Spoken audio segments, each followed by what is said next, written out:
Good evening, Final Fantasy community. This is your host, Lawrence Oliva, and welcome back to the second round feature match of the North American OCTGN Open tournament. Our second round feature match is going to be between Curtis Kang and Zack Burrell, kind of an East Coast rivalry. Let's get right into this match and see these two very well-accomplished players battle it out. Want to thank once again our 5 wonderful sponsors for letting us make this thing happen. Let's get right into it.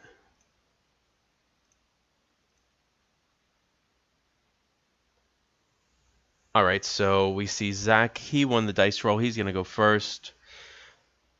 Curtis decided to take a mulligan.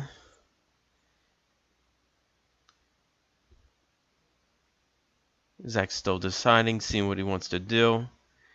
Very, very interested. I hosted him for a local qualifier at my house last year, and we jammed some games. He's always got some really, really interesting builds, so it's going to be interesting to see what he brought to this tournament. We got some lightning cards, so he ditches Alphino and Warrior of Light for his token buddy, Mr. Gilgamesh. Any of you guys that know Zack, he is a huge Gilgamesh fan. And he discarded 2 forwards. I wonder if this is a mostly or an all-forward build. If he's going over the stronger sword. Gilgamesh deck version 8.0. Curtis sighing in chat. That's pretty good. All right, we see Curtis discard a Opus 8 Palom, who is in ice. So he's on some sort of ice build. And Renoa for Ysael. I want to apologize too. Apparently we something got screwed up when we set up the octagon room, so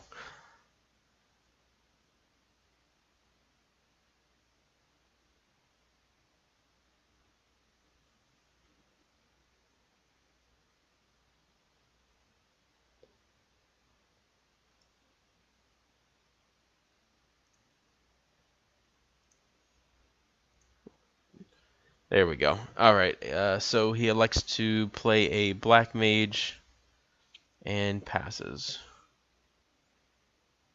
And Zack goes in with a Gilgamesh attack. Damage turns over to Ysael. And Zack discards Gilgamesh Wall and Kefka to play. Oh boy. Opus 1 Golbez. So we are on a very high forward deck with a lot of 2 CP forwards.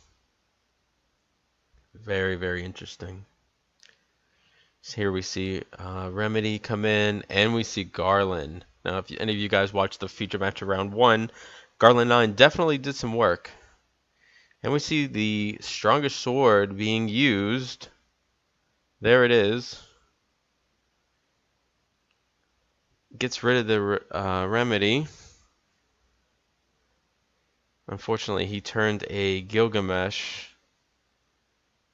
Which would have been a great draw next turn, but that's alright. So he gets rid of a problematic forward.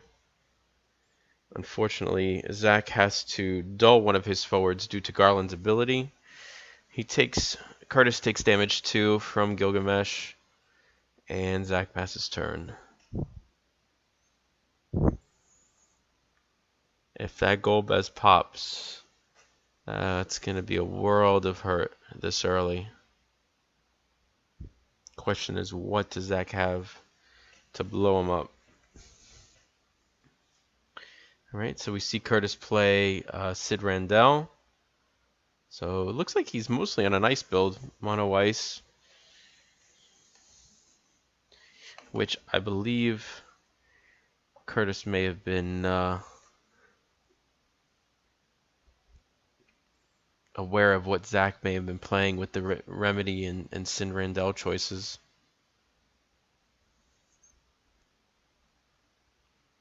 So we see Zack just pass his turn.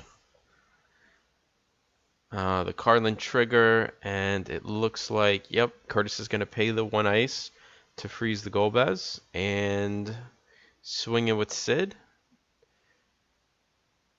Obviously, Zack can't afford to give up Gilgamesh yet. Takes the damage. What can Zack do to keep up the pressure? So he 4Ks with the Janai in response to Garland's trigger. So he can dull his Janai. It's a heads up play to get in that 3rd point of damage with Gilgamesh. Still has 3 cards in hand, so not in too bad a shape.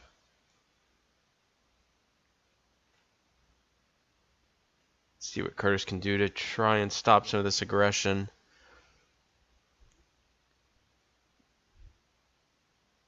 Deciding if he wants to use that Garland trigger. It looks like he does not, because he has an, oh man, Opus 4 or Opus 8 4 CP Shiva, dull and freeze 3 forwards. Damage 2 and 3 goes in, and just like that, Curtis marriages up the damage. 3-3. Garland trigger doesn't happen because there's nothing active, but Zack definitely needs to figure out how he's going to get over this controlling board state that Curtis is starting to really set up and do well with.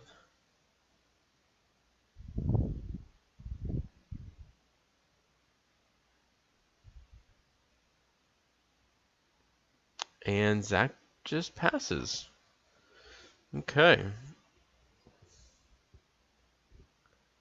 So we see Curtis paying the Garland trigger to freeze Gilgamesh.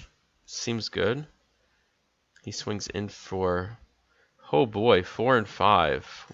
Not every day you see Ice be aggressive so early on the damage, but he's got to take advantage of it. And we see Palom come in and freeze Golbez. Wow.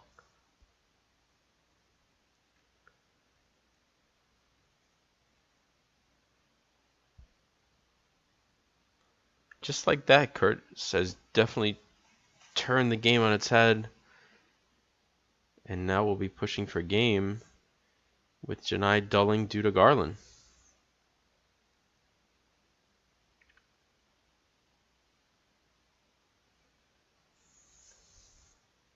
What can Zack do? He's got to play it forward, and there's no doubt about that. We see him discard a Raban for Heka. So he gets rid of the Sid Rendell. And he discards Gilgamesh and Chocobo for Amon, just to get a body in the board and freeze the Palom. Or, I'm sorry, dull the Palom.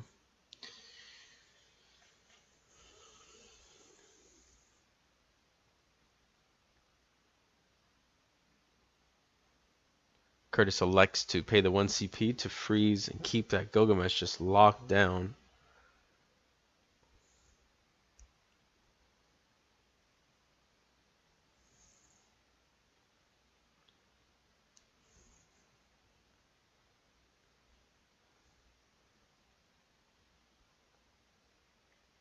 And he discards 7 CP for Sephiroth. Oh boy. To get the double discard off and strip Zack of everything he had in his hand. There was a Garnet and a Raban. Raban would have been pretty good. Dulls the Janai. He does have Golbez and Amon active. But with Curtis only at 3 damage, he can afford to take a couple of hits. With only 2 cards in hand, Zack is in a really bad place right now.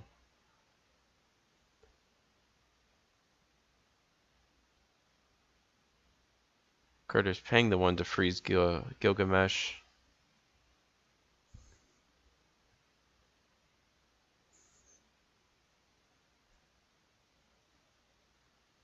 Curtis has to be careful. He does not want that Golbez to pop by any means. And we see Mute. Not seen that card in quite a while. And he goes to search out the remedy. And we see Zack using Amon's ability during Curtis main phase 2 to dull Sephiroth. Garland's trigger hits Janai. And oh boy, here we go. Earth Wall gets played. Zack moves to attack phase.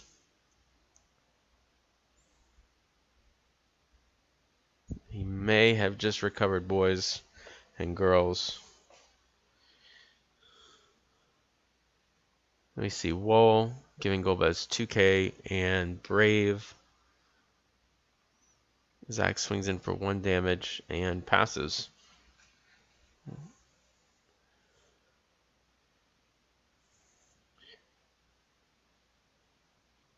Curtis pays the 1 for the Garland trigger onto the Gilgamesh all day long. Gotta be pretty frustrating.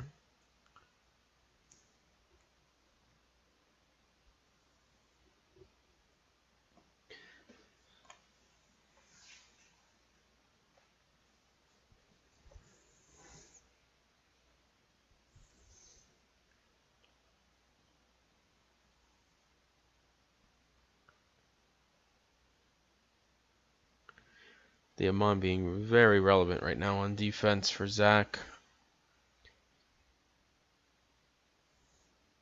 He has the Janai to shut down the Garland ability every turn, and he has Wool as well. It's in a really good place. Oh, and we see Cocytus come in. And with all those ice characters, we're going to get a double freeze and a dull. He likes to pick Janai and dull freeze Golbez. And boy, that seems pretty rough. Let me see. Palom going in for damage.